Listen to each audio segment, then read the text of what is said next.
नमस्कार दोस्तों, स्वागत है आप सभी का। आज इस वीडियो में हम बात करेंगे ओलिव रिडले टर्टल्स के बारे में। ये बहुत ज़्यादा खबरों में था। हाई चांसेस हैं कि इससे आने वाले एग्जामिनेशन में सवाल आएगा ही आएगा। कुछ स्पीसीज़ हैं जो बहुत ज़्यादा खबरों में थी, जैसे कि ओलिव रिडले टर्टल्स हैं, और एक इसके साथ है डेथ कैप मशरूम। ये भी काफ़ी खबरों में था, तो इससे भी हाई चांसेस है सवाल पूछा जा सकता है। डेथ कैप मशरूम क्या होते हैं, क्यों ये खबरों में थे, और क्यों ये खतरनाक होते हैं, क्यों ये पॉइजनस होते हैं, कैसे ये डेथ कॉज कर सकते हैं। मैंने इसको अलग वीडियो में कवर किया है, आप उसको जरूर देखिएगा, लिंक मैं डिस्क्रिप्शन बॉक्स में दे दूंगा।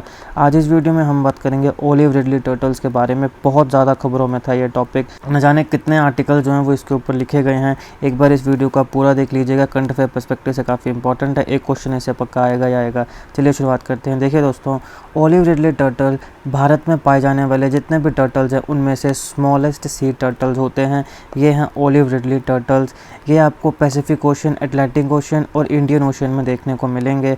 IUCN की रेड लिस्ट में ओलिव रिडले टर्टल्स का स्टेटस वनरेबल है, तो ये वनरेबल हैं, ये काफ़ी इंपॉर्टेंट है, ध्यान में रखिएगा। आपसे सीधा सवाल पूछा जा सकता है कि IUCN की रेड लिस्ट में ओलिव रिडले टर्टल्स का स्टेटस क्या है, तो इनका स्टेटस जो है वो क्या है, वनरेबल है। मेल और फीमेल दोनों एक ही साइज़ के होते हैं। ये इंपॉर्टेंट फीचर है ओलिव रिडले टर्टल्स का कि मेल्स और फीमेल जो हैं वो सेम साइज़ में ही ग्रो करते हैं। ये कार्निवोरस स्पीसीज़ है। क्या होते हैं कार्निवोरस? जो दूसरों के ऊपर डिपेंड करते हैं खाने के लिए, तो ये कार्निवोरस स्पीसीज़ है। ये mainly jellyfish, shrimp, snails, crabs, mollusc और वैरायटी ऑफ फिशेस और उनके अंडों को खाते हैं। तो ये ध्यान रखिएगा कि ये कार्निवोरस स्पीसीज़ है। इसका साइंटिफिक नेम है नेपिडोचेल्स ओलिवेशिया और ये कीलोनिडाई फैमिली से आता है। इनके जो हैचिंग्स होती हैं, हैचिंग्स मतलब जो बच्चे देते हैं, डार्क ग्रे कलर के होते हैं। उनकी लेंथ होती है 37 to 50 mm। Olive Ridley turtle जो है ये रिलेटिवली शैलो मैरीन वाटर्स में पाए जाते हैं पूरी की पूरी दुनिया में। एक कंसेप्ट जो है वो इनके साथ जुड़ा होता है, अरीबाडा। बहुत इंपॉर्टेंट है, सवाल इससे पूछा जा सकता है। अरीबाडा होता क्या है? देखिए, ये एक यूनिक मास नेस्टिंग होती है ओलिव रिडले टर्टल्स की। अब क्या यूनिकनेस है इसमें? Female turtles assemble on the same beach to lay eggs. तो एक बीच है, यहाँ पे सारी की सारी जो फीमेल टर्टल्स हैं वो एक ही बीच में आ जाएंगी और यहाँ पे अपने जो एग्स हैं वो देंगी। तो ये जो फिनोमिना है, ये जो यूनिक मास नेस्टिंग है, इसको अरीबाडा बोला जाता है। तो ये इंपॉर्टेंट है कि अरीबाडा क्या होता है। आपसे सीधा सवाल पूछा जा सकता है या तो ये कि अरीबाडा होता क्या है, तो female turtles assemble on the same beach to lay eggs, इसको क्या बोलते हैं, अरीबाडा। या आपसे ये सवाल पूछा जा सकता है कि the phenomena of arribada is related to which of the following, तो इसका राइट आंसर क्या होगा, ओलिव रिडले टर्टल। ध्यान रखिएगा। अब देखिए, हमारे भारत में ओडिशा में एक डिस्ट्रिक्ट आता है केंद्रापारा। ये है ओडिशा और ये है केंद्रापारा डिस्ट्रिक्ट। यहाँ पे एक गहीर माथा बीच है बे ऑफ बंगाल कोस्ट पे। तो ये पूरा का पूरा बे ऑफ बंगाल है। यहाँ पे है केंद्रापारा डिस्ट्रिक्ट। यहाँ पे एक बीच है गहीर मट्ठा बीच। ये वर्ल्ड का लार्जेस्ट नेस्टिंग ग्राउंड है ओलिव रिडले टर्टल्स का। ध्यान रखिएगा, बहुत इंपॉर्टेंट है। ओडिशा का एक डिस्ट्रिक्ट है केंद्रापारा डिस्ट्रिक्ट, जो कि बे ऑफ बंगाल के कोस्ट पर है। यहाँ पर एक गहीर मट्ठा बीच है। गहीर मट्ठा बीच जो है ये वर्ल्ड का लार्जेस्ट नेस्टिंग ग्राउंड है ओलिव रिडले टर्टल्स का। फर्स्ट मास नेस्टिंग हमारे भारत में 1974 में हुई थी। ये गहीर मट्ठा रूकरी में हुई थी, जो कि ब्राह्मणी और बैतारिणी, जिसको धामरा रिवर भी बोलते हैं, इन रिवर्स के माउथ पे यानी जहाँ पे ये ओपन होती हैं वहाँ पे हुई थी। तो सबसे पहले जो मास नेस्टिंग थी वो 1974 में देखी गई थी। सेकंड मास नेस्टिंग जो है वो 1981 में देखी गई थी देवी रिवर में। तो देखिए, पहले आ गई ब्राह्मणी और धमारा या धामरा रिवर, दूसरी आ गई देवी रिवर। तीसरी मास नेस्टिंग जो थी वो ऋषिकुल्य रिवर के माउथ पे देखने को मिली थी 1994 में। तो हमारे भारत में 3 ऐसे रिवर्स हैं जिनके माउथ्स में यानी जहाँ वो ओपन होते हैं वहाँ पे ओलिव रिडले टर्टल्स की मास नेस्टिंग देखने को मिलती है। कौन कौन से? धामरा रिवर, ऋषिकुल्य रिवर और देवी रिवर। अब इनको याद रखने का ट्रिक है कि हमारे धर्म में ऋषियों का और देवियों का स्थान है। ठीक है, तो हमारे धर्म में ऋषियों का और देवियों का स्थान है। हम सब हिंदू हैं। बाकी हमारे जो बाकी धर्मों के भाई बहन हैं वो भी इस बात को ऐसे याद रख सकते हैं कि हमारे भारत का जो 80% पॉपुलेशन का धर्म है हिंदू धर्म, उस धर्म में ऋषियों और देवियों का स्थान है। तो हमारे धर्म में ऋषियों और देवियों का स्थान है। धर्म से आ गया धमरा रिवर, ऋषियों से आ गया ऋषिकुल्य रिवर और देवियों से आ गया देवी रिवर। तो ये 3 रिवर के माउथ्स हैं जहाँ पे हमारे भारत में ओलिव रिडले टर्टल्स की मास नेस्टिंग देखने को मिलती है। कहाँ पे कब देखी गई ये हमने पिछली स्लाइड में देख लिया। अभी जो टर्टल्स हैं ये सारे के सारे उड़ीसा के कोस्ट में आ जाते हैं नवंबर से दिसंबर में हर साल, और अप्रैल से मार्च तक रहते हैं, और इसी टाइम के बीच में इनकी नेस्टिंग होती है। एक फीमेल टर्टल जो है वो एक बारी में 100 से 140 अंडे देती है, ये ध्यान रखिएगा। एक फीमेल टर्टल 100 से 140 एग्स जो है वो ले करती है, वो देती है एक टाइम में। ओडिशा कोस्ट जो है वो राइट काइंड ऑफ नेस्टिंग बीच है अराउंड रिवर माउथ। तो ओडिशा में जो ये रिवर माउथ हैं ये बिल्कुल सही जगह है नेस्टिंग के लिए, क्योंकि यहाँ पे जो डेल्टाइक एरियाज़ हैं और सैंड पिट्स हैं वो इस कोस्ट को सूटेबल बनाती है टर्टल्स के लिए अपनी नेस्टिंग साइट चुनने में। मुख्यतः ये जो ऑलिव रिडले टर्टल होते हैं इनको कुछ स्पेसिफिक लैटीट्यूड चाहिए होता है नेस्टिंग के लिए। तो ये जो ओडिशा के कोस्ट हैं यहाँ पे 25 डिग्रीज़ का लैटीट्यूड है, तो इसकी वजह से ये बेस्ट ऑप्शन है ऑलिव रिडले टर्टल्स के लिए अपनी मास नेस्टिंग करने के लिए। अब ऑलिव रिडले टर्टल जो है ये मैग्नेटिक फील्ड को सेंस करते हैं, और यही सेंस जो है मैग्नेटिक फील्ड की ये रिस्पॉन्सिबल होती है उनके इस बिहेवियर के लिए। यानी एक जगह कैसे पता चलेगी कि यहाँ पे लैटीट्यूड है, तो मैग्नेटिक फील्ड को सेंस करते हैं और वहाँ से वो इन चीज़ों को देखते हैं। इसके साथ साथ कुछ एनवायरनमेंट क्यूज होते हैं, कुछ एनवायरनमेंट के द्वारा दिए गए इशारे होते हैं जिनको जो ऑलिव रिडले टर्टल्स है वो अकाउंट में लेते हैं, वो कंसीडर करते हैं जब एक स्थान को वो चुनते हैं अपनी मास नेस्टिंग के लिए। तो एनवायरनमेंट के कौन कौन से क्यूज होते हैं, जैसे सी करंट है, सन की पोजीशन है, सरफेस विंड्स है, टेम्परेचर है, सीजन है, इन सारी की सारी चीज़ों को कंसीडर करते हैं टर्टल्स उस जगह को चुनने के लिए जहाँ पे वो मास नेस्टिंग करेंगे। तो ओडिशा के कोस्ट में ये सारी की सारी चीज़ें फिट बैठती हैं। लैटीट्यूड भी है, वहाँ पे सी करंट भी ठीक है, सन की जैसी पोजीशन चाहिए वैसा है, सरफेस विंड जितनी चाहिए उतनी भी है, टेम्परेचर भी जितना चाहिए उतना है, सीज़न भी बेस्ट है, नवंबर दिसंबर के महीने में आते हैं, अप्रैल मार्च के महीने में चले जाते हैं। तो यहाँ पे ओडिशा का जो कोस्ट है वहाँ पे सब चीज़ें बेस्ट हैं। यही कारण है कि वहाँ पे बहुत ज़्यादा सी टर्टल्स आते हैं और वहाँ पे मास नेस्टिंग होती है। अब देखिए हैचिंग के बाद जो अडल्ट टर्टल्स होते हैं वो अपने एग्स को छोड़ देते हैं और आगे चले जाते हैं। तो ये जो हैचलिंग्स होते हैं यानी वो जो बच्चे रह जाते हैं वो इन्हीं एनवायरनमेंट के क्यूज़ को कंसीडर करके अपने ग्राउंड्स में आगे काम करते हैं, बढ़ते हैं। अब गहीरमठा बीच जो है ये केंद्रापारा डिस्ट्रिक्ट में आता है उड़ीसा में। हमने देखा यहाँ पे 3 प्रोटेक्टेड एरियाज़ हैं जो मिलके गहीरमठा वेटलैंड को बनाते हैं, जैसे भीतरकनिका नेशनल पार्क हो गया, भीतरकनिका वाइल्ड लाइफ सेंचुरी हो गया और गहीरमठा मैरीन सेंचुरी है। तो ये तीनों मिलके क्या बनाते हैं, गहीरमठा वेटलैंड बनाते हैं। ये 3 प्रोटेक्टेड एरियाज़ हैं। प्रोटेक्टेड एरियाज़ किस लिए, क्योंकि यहाँ पे इनको प्रोटेक्ट किया गया है कि यहाँ पे कोई भी ऐसे छेड़खानी ना करे, ताकि ऑलिव रिडले टर्टल जो हैं वो आराम से यहाँ पे आके मास नेस्टिंग कर सकें।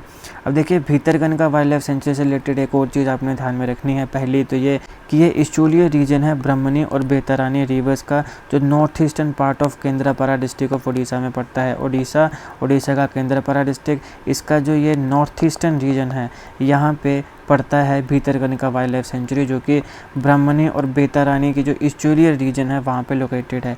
एक इंपॉर्टेंट चीज़ जो आपको याद रखना ज़रूरी है वो ये कि ये सेकंड लार्जेस्ट फ्लोरल डाइवर्सिटी है पूरी दुनिया की। तो Bhitarkanika wild life sanctuary has the second largest floral diversity. दूसरे नंबर पे पूरी दुनिया में सबसे ज़्यादा लार्जेस्ट फ्लोरल डाइवर्सिटी है भीतरकनिका वाइल्ड लाइफ सेंचुरी के पास। ऑलिव रिडले जो है वो भारत में गुजरात के कोस्ट में पाए जाते हैं, अंडमान में पाए जाते हैं, लक्षद्वीप में पाए जाते हैं, बंगाल और उड़ीसा में पाए जाते हैं। लेकिन सबसे ज़्यादा यहाँ पे मास नेस्टिंग जो है वो उड़ीसा में ही देखने को मिलती है। यहाँ पे हमारे जो कोस्ट हैं गुजरात, बंगाल, उड़ीसा, लक्षद्वीप, अंडमान, यहाँ पर ये ऑस्ट्रेलिया से आते हैं और भारत के इन कोस्ट में आने के लिए ये 9000 किलोमीटर की जो जर्नी है उसे तय करते हैं। तो ये भी काफ़ी इंपॉर्टेंट है कि 9000 किलोमीटर की जर्नी ऑस्ट्रेलिया से ये तय कर रहे हैं भारत के कोस्ट में आने के लिए। अब हम यहाँ पे बात करते हैं कि प्रॉब्लम्स क्या हैं। देखिए प्रॉब्लम्स ये हैं कि जो हैचलिंग होती हैं ऑलिव रिडले टर्टल्स के, उनको प्रे मतलब कि कुछ उनको खा लेते हैं, जैसे कि डॉग्स हैं, पिग्स हैं, घोस्ट क्रैब्स हैं और बाकी जो प्रीडेटर स्पीसीज़ हैं वो इन्हें खा लेती है, उनके लिए ये भोजन बन जाता है। अब जैसे ही ऑलिव रिडले टर्टल एडल्टहुड में पहुंच जाते हैं यानी बड़े हो जाते हैं, तब इन स्पीसीज़ के बड़े कम प्रीडेटर्स होते हैं, यानी उस टाइम नहीं खाया जा सकता है इनको। लेकिन जब बेचारे छोटे हैं तो इनको डॉग्स, पिग्स, घोस्ट क्रैब्स और बाकी प्रीडेटर स्पीसीज़ जो हैं वो खा लेती हैं। उसके बाद फिर कुछ बिगर स्पीसीज़ आती हैं जैसे कि शार्क्स हैं, वेल हैं और किलर वेल्स हैं। ये ओकेजनली मतलब कभी कभार टर्टल्स को अटैक करती हैं, अदरवाइज इतना कोई बड़ा सीन नहीं है। लेकिन जब वो छोटे हैं तब यहाँ पे जो डॉग्स, पिग्स, घोस्ट है, मतलब इस प्रकार के जो प्रीडेटर स्पीसीज़ हैं, इनका काफ़ी ख़तरा होता है।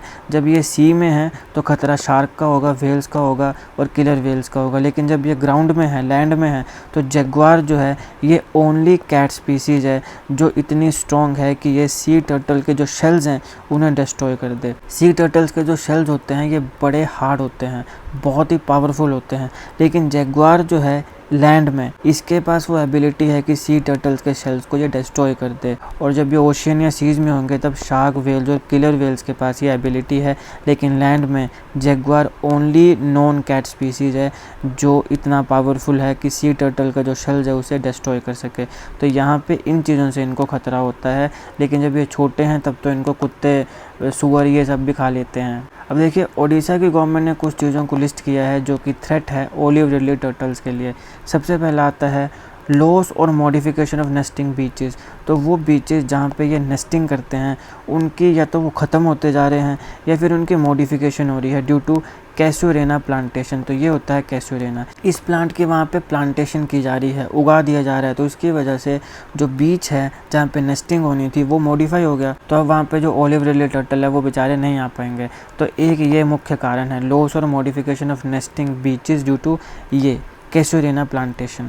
दूसरा आता है फिशिंग बाय गिल नेट्स। अब देखिए, यहाँ पे जो बीच है इसके बगल में फ़िशिंग हो रही है, तो नेस्टिंग साइट्स और ब्रीडिंग एरियाज़ जो होते हैं उनके बगल में फ़िशिंग बेसिस बना दिए जाते हैं फ़िशिंग करने के लिए। और फिर यहाँ पे जो फ़िशिंग हो रही है वो भी गिल नेट्स की वजह से हो रही है। तो ये भी बिल्कुल अच्छी चीज़ नहीं है सी टर्टल्स के लिए, क्योंकि फिर वो डर के मारे वहाँ पे आएंगे ही नहीं कि यहाँ पे तो फ़िशिंग हो रही है, तो यहाँ पे वो आएंगे नहीं। तो ये भी एक प्रॉब्लम है। फिर स्ट्रॉन्ग इल्यूमिनेशन है। अब यहाँ पे बहुत ज़्यादा लाइटें जला दी जाएँ, बहुत ज़्यादा इल्यूमिनेशन हो, तो फिर जो हमारे एडल्ट टर्टल्स हैं वो भी डिसोरिएंट हो जाते हैं, यानी वहाँ से चले जाते हैं। तो जब चले जाएंगे तो फिर वहाँ पे हैचलिंग्स जो हैं वो भी अपने साथ ले जाएंगे और हैचिंग वहाँ पे नहीं हो पाएगी। फिर इसके साथ होता है large scale vessel movement. Vessel movement होती है ना, जैसे शिप्स वगैरह हैं, उनकी अगर मूवमेंट हो रही है तो वो भी कहीं ना कहीं जो मीटिंग और ब्रीडिंग है टर्टल्स के बीच में उसे डिस्टर्ब करते हैं। इसके साथ साथ जिस बीच में वो नेस्ट बना रहे हैं या एग्स को ले कर रहे हैं, एग्स दे रहे हैं, उनकी भी इरोजन हो रही है, जिसकी वजह से जो नेस्ट और एग्स हैं वो भी डिस्ट्रॉय हो जा रहे हैं। तो बीच इरोजन भी इसका एक कारण बनता है। हमारे भारत में वाइल्ड लाइफ प्रोटेक्शन एक्ट 1972 के तहत सी टर्टल जो हैं इनको लीगल प्रोटेक्शन दी गई है, इनको शेड्यूल 1 में डाला गया है। इसके साथ साथ साइट्स की अपेंडिक्स 1 में जो ओलिव रिडले टर्टल्स हैं उन्हें प्रोटेक्ट किया गया है। इसके साथ साथ ओलिव रिडले टर्टल्स को बोन कन्वेंशन, जिसको कन्वेंशन ऑन माइग्रेटरी स्पीसीज़ बोलते हैं, उसमें भी लिस्ट किया गया है। इन सारे को हमने कवर नहीं किया है, लेकिन हम धीरे धीरे कवर करेंगे साइट्स को, बोन कन्वेंशन को, वाइल्ड लाइफ प्रोटेक्शन एक्ट 1972 को। तो आप हमारे चैनल को सब्सक्राइब करिएगा। 3-4 दिनों में ही ये तीनों टॉपिक्स को हम कवर करने वाले हैं। अब देखिए, ओडिशा में जितने भी ओलिव रिडले टर्टल आते हैं वो पूरी दुनिया की 50% पॉपुलेशन होती है। बहुत बड़ी बात है कि हमारे भारत की ओडिशा की धरती को चुना ओलिव रिडले टर्टल्स ने इतनी बड़ी संख्या में अपनी मास नेस्टिंग करने के लिए। ये एक बड़ी अच्छी चीज़ है हमारे लिए, तो हमें इसको प्रिजर्व करके रखना चाहिए और पूरा का पूरा प्रोटेक्ट करके उनको रखना चाहिए ताकि वो हर साल आएँ और मास नेस्टिंग करें। 50% जो वर्ल्ड पॉपुलेशन है ओलिव रिडलेस की वो ओडिशा में पाई जाती है। इवन भारत के जितने भी टोटल ओलिव रिडले टर्टल पाए जाते हैं पॉपुलेशन, उसकी 90% भी ओडिशा में ही पाई जाती है। तो पूरी दुनिया की 50% और भारत की 90%, यानी 90% जो हैं वो ओडिशा में होंगे, 10% जो हैं वो बाकी जो हमने देखा गुजरात हो गया, अंडमान हो गया, लक्षद्वीप हो गया, वहाँ पर होंगे।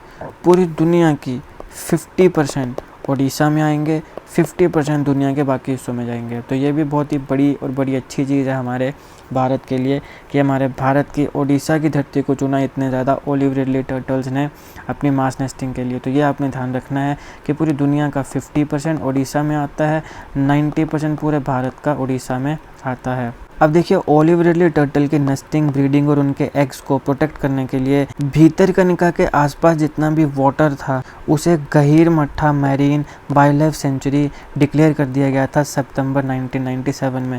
तो क्योंकि ये वाइल्ड लाइफ सेंचुरी डिक्लेयर कर दिया गया तो अब यहाँ पे इनको प्रोटेक्ट किया जाएगा ताकि जो ओलिव रिडले टर्टल है वो आराम से यहाँ पे आ सकें, नेस्टिंग करें, ब्रीडिंग करें और अपने एग्स जो हैं वो ले करें।